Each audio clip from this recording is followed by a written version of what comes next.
ఆంధ్రప్రదేశ్లోని నిడదవోలు అభివృద్ధిలో భాగంగా ఏపీ పర్యాటక శాఖ గణేష్ చౌరాస్తా వద్ద వాటర్ ఫౌంటైన్ ను నిర్మించగా ఒక మహిళ బట్టలు ఉతుకుతూ కనిపించింది. ఆ ఫౌంటైన్ ను చూసేందుకు వచ్చిన పర్యాటకులు వీడియోను చిత్రిస్తుండగా ఆమె కూడా బట్టలు ఉతుకుతూ కనిపించింది.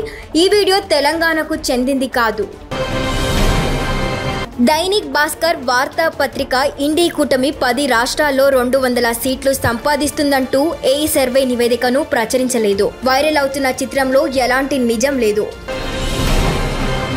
ఈ సందేశంలో ఎటువంటి నిజం లేదని ప్రభుత్వ సంస్థలు ప్రకటించారు. వాట్సాప్ను ఇతర సోషల్ మీడియాలలో వార్తలను నియంత్రిస్తున్నామంటూ ప్రభుత్వం ఎలాంటి ఉత్తర్వులను జారీ చేయలేదు. రామాయణం టీవీ సీరియల్లో భాగంగా రాముడి పాత్రని పోషించి దేశం మొత్తం పాపులారిటీని సొంతం చేసుకున్నారు అరుణ్ గోవిల్. మిరాట్ నియోజకవర్గం నుండి భాజపా తరపున పోటీ చేస్తున్నారు. అయితే ప్రచారంలో భాగంగా ఆయన ఒక దళితుడి ఇంటికి వెళ్లి భోజనం చేయకుండా కూర్చున్నారనేది అబద్ధం. ఆయన తన సహచరులతో కలిసి దళితుడి ఇంట్లో భోజనం చేశారు.